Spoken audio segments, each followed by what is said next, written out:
ایسی کس تیسی تمہاری اصولوں کی بدتمیزی عورت کزن گئی بال میں، بیوی بننا ہے مجھے، بیوی والی عزت اور محبت چاہیے، ورنہ اپنے یہ لحاظ اپنے پاس سنبھال کر رکھو۔ شادی تو میری تم سے ہوگی، وہ بھی تمہاری مرضی سے، اور ہمارے 6 بچے بھی دنیا میں آئیں گے، وہ بھی تمہاری مرضی سے۔ اب اگر کوئی ڈرامہ کیا تو جان لے لوں گی تمہاری۔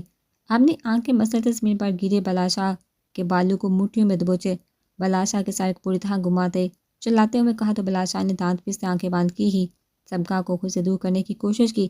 چاہل پاگل عورت، اگر میرا ایک بھی بال ٹوٹا تو تمہیں تمہاری ان گھنی زلفوں سے محروم کرنے میں 1 سیکنڈ نہیں لگاؤں گا۔ بال چھوڑو میرے۔ سبکا شاہ کے ہاتھوں سے اپنے بال چھڑوانے کی کوشش کرتے دانت پیستے ہوئے چلا کر کہا تو سبکا شاہ نے ایک دم سے ہاتھوں کی حرکت کو روکتے پرسوچ نظر سے بلاشاہ کو دیکھا۔ اپس سوری، ابھی تھوڑی تمہیں گنجا کرنا ہے، شادی کی پکس اچھی نہیں آئے گی، اس کے لیے تو ساری عمر پڑی ہے۔ کندھے اچکاتے سائڈ پر کھڑے ہوتے معصومیت بڑے لہجے میں کہا تو بلاشاہ نے اپنی سرخ پڑتی آنکھوں کو بمشکل کھول کر سبکا شاہ کو گھورا۔ تمہاری تو رکو ذرا۔ سبکا شاہ کو بھاگنے کے لیے پر تلتے دیکھ ایک ہی جھٹکے میں اٹھ کر دھاڑتے ہوئے کہا اور آگے کی جانب بھاگتی سبکا کے پیچھے دوڑ لگائی۔ بہرام شاہ کے موبائل پر ہوتی مسلسل رنگ پر ارمغان خان نے آنکھیں کھول کر دائیں جانب ٹیبل کو دیکھا۔ زہرام کے جانے کے بعد وہ نماز پڑھ کر لیٹ گیا تھا، مگر وہ تینوں ابھی تک واپس نہیں آئے تو بہرام جاتے وقت اپنا موبائل لے جانا بھی بھول گیا تھا۔ بڑا مسلسل کال پر ارمغان خان نے گہری سانس لیتے ہاتھ بہا کر سائڈ ٹیبل سے موبائل ہاتھ میں تام کر سامنے کیا تو نظر اسکرین پر پڑتے ہی ارمغان خان کے ہونٹوں پر دلکش مسکراہٹ رنگ گئی۔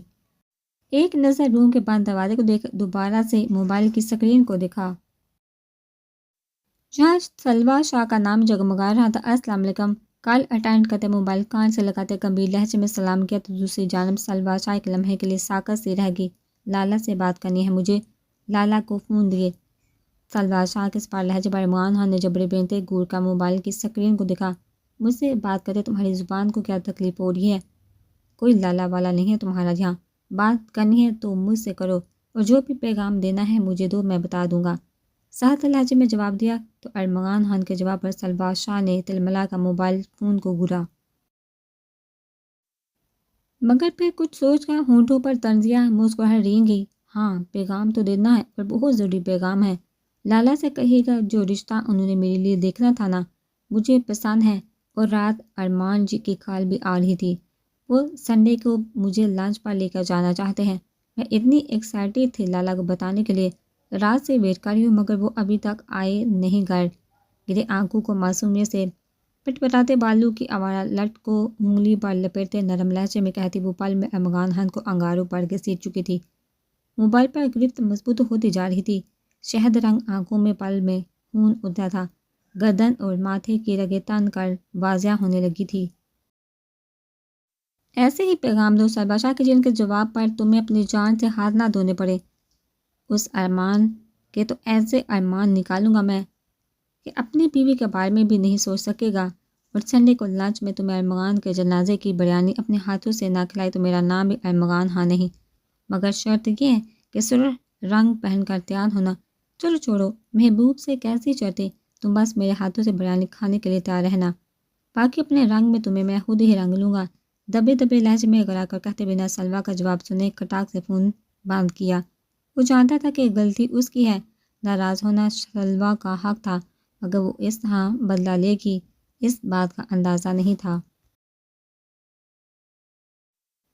ارمغان خان کو جو سلوا شاہ نے کہا اگر وہ غصے میں بھی تھا تب بھی ارمغان خان کو سلوا شاہ کی باتوں میں اپنے علاوہ کسی اور کا ذکر تک گوارا نہ تھا۔ وہ چھوٹا ہاں تھا، اپنے شیر جیسے بھائیوں کا چہیتا، جسے ہر چیز مکمل ملی تھی، جس چیز کو وہ پسند کی نگاہ سے دیکھتا تھا وہ اس کی دسترس میں آ جاتی تھی، اور پھر صرف اسے ارمغان خان کی ملکیت ہوتی تھی تو وہ پھر کیسے اپنی محبت میں سمجھوتا کر لیتا؟ وہ کیسے شراکت برداشت کر سکتا تھا؟ جو محبت کے کامل ہونے پر یقین رکھتا تھا وہ تو محبوب کی لاپرواہی برداشت نہ کرے گا، جا کے اس کے ہونٹوں سے کسی اور کا ذکر۔ وہ ارمان نامی شخص سچ تھا یا سلوا شاہ کا جھوٹ، وہ دونوں صورتوں میں اسے ہمیشہ کے لیے ختم کرنے کا ارادہ رکھتا تھا۔ پتہ کرو بہرام شاہ نے اپنی بہن کے لیے کس لڑکی کو پسند کیا ہے، اور اس کے لیے تمہارے پاس دوپہر 12 بجے تک کا وقت ہے۔ اگر نہ کر سکے تو اس کے بعد خود کو اپنے ہاتھوں سے ختم کر لینا۔ ورنہ میں جو منہ دوں گا وہ برداشت نہیں ہوگی تم سے۔ تکیے کے نیچے سے موبائل نکالتے سر سپاٹ لہجے میں کہا تو دوسری جانب سے جواب سن کا کہتے کال بند کرتے موبائل کو پھر سے تکیے کے نیچے رکھ دیا۔ سنڈے سرد سپاٹ لہجے میں سرگوشی کرتے آنکھیں منہ دیکھ کر ورڈ بدلی۔ تم سمجھ کیوں نہیں رہی؟ جو بھی کرنا ہے انہی دونوں میں کروں، انہی دونوں میں ہوگا۔ حدائق واپس آ گیا اور اس کی باتوں سے لگ رہا کہ وہ کچھ جان چکا ہے اور زرگام بھی کچھ دنوں سے پراپرٹی کے کاغذات مانگ رہا ہے۔ اس سے پہلے حدائق اسے کچھ بتائے یا کاغذات دیکھ اسے کچھ پتہ چلے کچھ کرو، یا تو حدائق کو رستے سے ہٹاؤ یا زرگام کو، مگر مجھے اس مصیبت سے بچاؤ۔ کمرے سے آتی مقدس بیگم کی جھنجھلاتی ہوئی آواز پر عقیدت شاہ کے قدم بے ساختہ رکے۔ مقدس بیگم کے اتنے زہریلی لفظوں سے پل کے لیے عقیدت کے قدم ڈگمگائے۔ کس طرح کی ماں تھی وہ، اس قدر محبت و عزت کرنے والی اولاد تھی اور وہ اپنی ہی اولاد کی دشمن تھی۔ اگر یہی بات پرویز شاہ یا زرگام کو پتہ چلتی کہ ان کی ماں کے دل و دماغ میں کس قدر زہر بڑا ہوا ہے ان کے لیے، تو کیا وہ اس بات کو برداشت کر پاتے؟ کیا کر سکتا ہوں میں؟ ایک تو اتنے سالوں چھپ کر دوسرے ملک بیٹھا ہوں جہاں اپنے ہی گاؤں میں نہیں آ سکتا کہ کہیں زرگام اور آئس ماضی کے اس دن کے بارے میں کوئی سوال نہ پوچھ لے، کہیں میرے منہ سے کوئی غلط بات نکل گئی تو وہ بال کی کھال ادھیڑ لیں گے۔ مارنے کی کوشش کی تھی نہ حدائق کو، مگر وہ ڈیٹھ انسان کچھ دن بے ہوش رہ کر پھر سے اٹھ گیا۔ ہاسپٹل میں مارنے کا ارادہ تھا میرا، مگر وہ بہرام اسے وہاں سے غائب کر گیا۔ زرگام یا حدائق کو نہیں، عقیدت کو راستے سے ہٹا کر زرگام پر الزام لگا دیتے ہیں، پھر حدائق شاہ خود ہی اپنی بہن کا بدلہ لے گا، وہ ایک دفعہ پھر خون بہے گا خان اور شاہوں کا، اور پھر یہ دشمنی تا قیامت چلتی رہے گی۔ کمرے سے آتی کسی دوسرے وجود خاص کار مرد کی آواز سن کر عقیدت کی حیرت سے کمرے کے آدھے کھلے دروازے کو دیکھا۔ کون تھا وہ جو ماضی کے بارے میں جانتا تھا، جو اس دشمنی کو کسی سے ختم نہیں ہونے دینا چاہتا تھا؟ آہستہ سے قدم پیچھے لیتا عقیدت جس خاموشی سے آئی تھی اسی خاموشی سے پلٹ گئی۔ سلام دعا چھوڑو، زرگام کی جتنی پراپرٹی ہے، صرف زرگام کی نہیں ولی خان کی جتنی بھی پراپرٹی ہے، اس کی ساری ڈیٹیلز چاہیے مجھے۔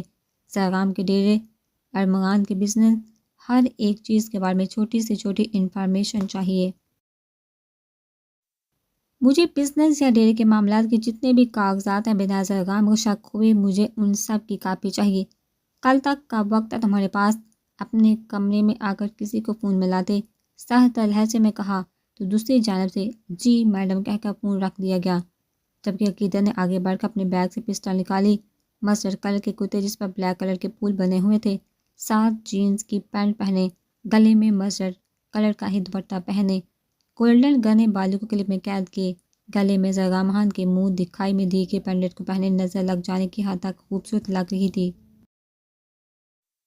عقیدت پورے ہاسپٹل میں ان چاروں کے لیے کھانا اور کپڑے لے کر جا رہی تھی، کیونکہ وہ چاروں ہی انتہا کی صفائی اور نفاست پسند تھے۔ اب تک تو ہاسپٹل میں رہ کر ان کی جانوں پر بنی ہونی تھی۔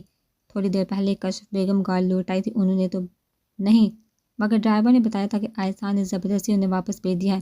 رو رو کر ان کی طبیعت بھی کافی خراب تھی، اس لیے امتسال نے انہیں زبردستی دودھ پلا کر میڈیسن کھلا دی تھی، اور اب وہ عقیدت کے کہنے پر ورشا کے ساتھ ہی، کیونکہ عقیدت کو اپنے بھائی پر پورا یقین تھا کہ اگر وہ ملنے کا کہہ کر گیا تھا تو وہ ضرور آئے گا، مگر عقیدت کا فی الحال پھر سے کوئی تماشا دیکھنے کا ارادہ نہیں تھا۔ زرگام فی الحال تو خاموش تھا، مگر عقیدت جانتی تھی اس کے غصے کا لابہ بہت جلد پھٹنے والا ہے، اور ابھی وہ ہاسپٹل جانے کے لیے ہی وہاں سے گزری تھی کہ ایک مقدس بیگم کی باتیں سن کر ساکن سی رہ گئی، مگر اس بات کی تسلی تھی کہ زرگام و حدائق ان کے نشانے پر نہیں ہے۔ وہ دونوں روم کا دروازہ کھول کر اندر داخل ہوئی تو نظریں بر پر اندھے آنکھیں مونڈے لیٹے ارمغان خان سے ہوتی سامنے صوفے پر سنجیدہ تاسا سجائے بیٹھے آئس اور بہرام شاہ سے ٹکرائی، جبکہ زرگام خان صوفے کی پشت سے اٹکائے آنکھیں مونڈے ہوئے تھا۔ نیلے رنگ کی شارٹ فراک جس پر گلابی رنگ کے پھول بنے تھے، سر پر ہم رنگ دوپٹہ، کندھوں پر میرون رنگ کی چادر پھیلائے، میک اپ کے نام پر ہونٹ پر لائٹ پنک گلوز لگائے، وہ سیدھا آئسان کے دل میں اتر ہی تھی۔ بڑھیا شاہ کو اپنے سامنے دیکھ آئسان کو اپنی تھکاوٹ پل میں زائل ہوتی محسوس ہوئی، رگوں میں سکون کی لہریں سیر کرتی موڈ کو خوشگوار کر گئی تھی۔ السلام علیکم لالا، کیسی طبیعت ہے اب ارمغان کی؟ نظر زرگام خان کے وجیہ تھکن زدہ چہرے پر ٹکائے بہرام شاہ سے سوال کیا تو بہرام شاہ نے ایک نظر بیڈ پاس سوئے ارمغان خان کو دیکھا۔ الحمدللہ بالکل ٹھیک ہے، پریشانی کی کوئی بات نہیں، یہ تو چھوٹے خان کا رات تک ہاسپٹل میں رہنے کا ارادہ ہے، ورنہ ڈاکٹرز نے تو کہا ہے کہ گھر جا سکتے ہیں۔ صوفے سے اٹھے نرم لہجے میں جواب دیا، آپ تو کپڑے چینج بھی کر چکے ہیں، ورنہ میں گھر سے لائی تھی آپ کے لیے بھی ڈریس اور کھانے کو بھی۔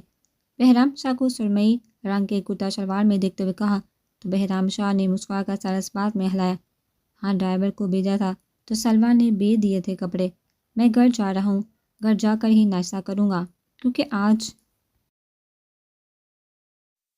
اسکول بھی جانا ہے اور ہدایت کے ہاسپٹل کا بھی کچھ کام رہتا ہے، وہ بھی دیکھنا ہے۔ موبائل پر میسیج ٹائپ کرتے سنجیدہ لہجے میں کہا تو عقیدت نے بھی سمجھنے کے انداز میں سر اس بات میں ہلایا، مجھے آپ سے ضروری بات کرنی ہے، شام میں آپ سے ملنے آؤں گی میں۔ سرگوشی نما آواز میں کہا تو بہرام شاہ نے چونکا عقیدت کے چہرے کو دکھا، پھر سمجھنے کے انداز میں سر ہلاتے پلٹ کر آہستہ سے ہاتھ ملاتے حوریہ کے سر پر پیار دیتے ہوئے وہاں سے نکلتا چلا گیا، جبکہ سب دوران آہستہ کے محبت چلکاتی نظروں کی حصار میں خود کو محسوس کرتے حوریہ کو اپنی ٹانگوں سے جان نکلتی محسوس ہو رہی تھی۔ زرگام خان کو بے حس و حرکت آنکھیں مندے دیکھ عقیدت نے بری طرح اپنے لب کچلے اور مسکرا کر ایک نظر آئس خان کو دکھا، تم کیا لائی ہو میرے لیے؟ نظریں حوریہ کی خوبصورت چہرے پر ٹکائے گمبھیر لہجے میں سوال کیا تو حوریہ نے گڑبڑا کر عقیدت کو دیکھا، جس پر عقیدت نے مسکراہٹ چھپاتے نظریں کمرے کے طرف میں دہرائی، امم میں آپ کا سوٹ اور سینڈوچ اور کافی لائی ہوں۔ ایک نظر عقیدت اور زرگام خان کو دیکھتے مدھم لہجے میں کہا تو آئس خان نے سمجھنے کے انداز میں سر ہلایا، پھر چلو چل کر کھاتے ہیں، ساتھ والا روم میرے دوست کا ہی، وہاں چلتے ہیں۔ اپنی جگہ سے اٹھے حوریہ کا ہاتھ اپنی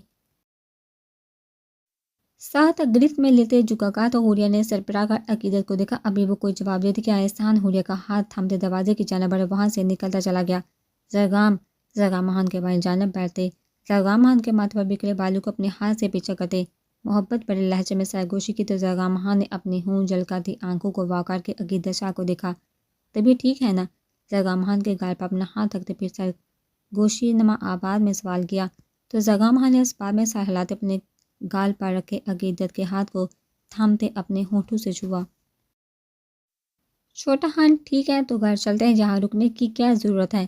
ارمغان خان کو گہری نیند میں کروٹ کے بل لیٹے سوتے ہوئے دیکھ کر کہا تو زرگام خان نے گہری سانس بھرتے عقیدت کا ہاتھ چھوڑتے بنا عقیدت کو سمجھنے کا موقع دیے اپنا بایاں بازو عقیدت کی کمر کے گرد لپیٹے اسے خود میں بے جا سکون بھی دیکھو، رب نے میرا کہاں لکھا ہے دشمن کی بیٹی کے ساتھ اس کی قربت میں، زرگام خان کے بے چین دل کو قرار اور بے سکونی کا سکون لکھ دیا ہے، تمہارے بنا چین نہیں آتا مجھے، میری آنکھوں کی ٹھنڈک اور روح کا سکون بن چکی ہے تم عقیدت، تمہیں نہیں کھو سکتا میں، تمہارے سوا کسی اور کا نہیں ہو سکتا، خود کا بھی نہیں۔ چہرہ عقیدت کی گردن میں چھپاتے اپنا بیگا شدت بڑا لمس چھوڑتے شدت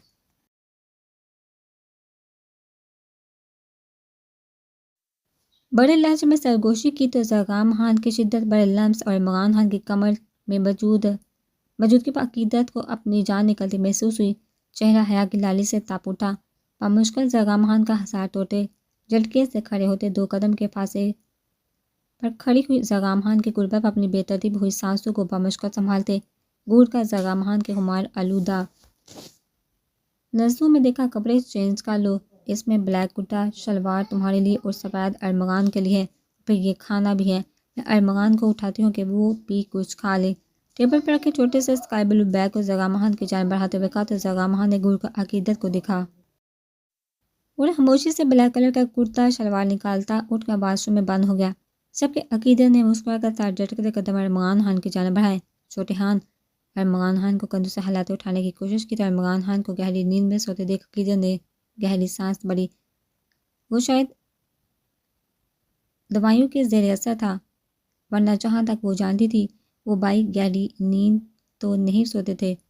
عقیدت ٹاول نہیں لائی کیا؟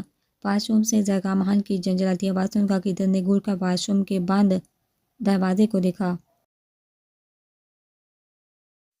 اور بیگ سے منی ٹاول نکال کر دروازے کی جانب بڑھی، آنکھیں سلامت ہے نا؟ سب کپڑے نکال رہے تھے تب نظر نہیں آیا تھا، دروازے کے قریب کھڑے ہوتے دانت پیس سے دبے دبے لہجے میں چلا کر کہا تو زرگام خان نے جھٹکے سے دروازہ کھولتے بنا عقیدت کو سمجھنے موقع دیے کلائی سے تھام کر واش روم میں کھینچ لیا، جبکہ اس اچانک افطار پر عقیدت کی چیخ بے ساختہ تھی، جس کا گلا زرگام خان نے عقیدت کے ہونٹ پر اپنے ہونٹ رکھتے گونٹ دیا تھا۔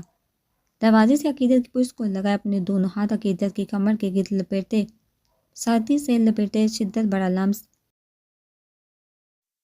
عقیدت کے ہونٹوں پر چھوڑتے، وہ پل میں اسے بے بس کر چکا تھا۔ اپنے ہونٹوں پر زغام خان کے ہونٹوں کا دہکتا اور شدت بڑا لمس محسوس کر کے عقیدت کو اپنے رگوں میں سرد لہریں سرد کرتی محسوس ہوئی، ریڑھ کی ہڈی میں سنسناہٹ سی محسوس ہوئی تو عقیدت نے بے ساختہ زغام خان کے سینے پر دونوں ہاتھ رکھتے کرتے کو اپنی مٹھیوں میں دبوچا۔ قطرہ قطرہ عقیدت کی سانسوں میں اپنی دہکتی سانسیں شامل کرتے زغام خان نے اپنا ایک بازو عقیدت کی گردن کے گرد لپیٹتے خود میں بھینچ لیا۔ عقیدت کی بے ترتیب ہوئی دھڑکنوں کا رقص اپنے سینے پر محسوس کرتے اور بکھرتی سانسوں کا خیال کرتے نرمی سے اپنے لب عقیدت کے ہونٹوں سے جدا کیا۔ ابھی وہ سانس بھی نہ لے پائی تھی کہ اپنی شدت سے سرخ ہوئے عقیدت کے ہونٹوں کو دیکھتے زغام خان بے خود ہوتا عقیدت کے بھیگے نم لہجے ہونٹوں کو اپنے دانتوں میں دبا کر ہونٹوں کی نرمی کو اپنے انگوٹھے کے پور سے صاف کرتے گہری سانس دے عقیدت کو خود میں بھیج گیا۔